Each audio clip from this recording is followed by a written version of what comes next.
Donc plusieurs rôles. La première, bien évidemment, c'est de l'amener à ce qu'il soit prêt.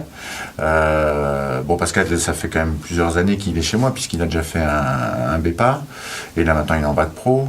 Donc c'est lui apporter au fur et à mesure de sa formation toutes les connaissances nécessaires, et puis qu'à l'issue de son bac pro, il soit capable de mener bien une année, une campagne viticole et de réfléchir à ce qu'on pourrait faire pour l'améliorer, etc., quoi.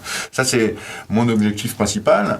Après, il y a un volet un peu social, je dirais, puisque c'est aussi de l'accompagner pour l'accueillir dans une équipe, dans une philosophie de travail, puisqu'en plus, moi, je suis quand même en biodynamie, donc c'est lui ouvrir aussi un état d'esprit, essayer d'affûter aussi son regard critique par rapport à son futur métier.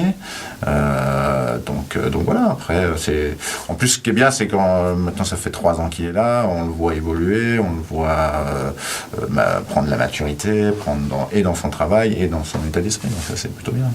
Et vous, Pascal, comment vous voyez les choses ? Je vois les choses qu'un apprenti doit être à l'écoute de son maître d'apprentissage, de lui poser les bonnes questions. Avant, j'allais tête baissée, puis je posais pas les questions.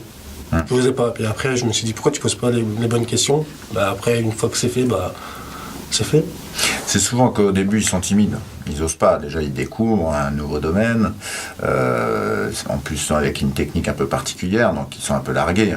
Et ils n'osent pas poser des questions. Puis après, c'est le rôle aussi là, du maître d'apprentissage, d'être à son écoute aussi, quoi.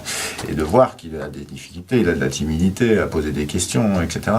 Alors après, on sent que les questions arrivent des fois via les salariés, parce qu'ils n'osent pas s'adresser directement au maître d'apprentissage.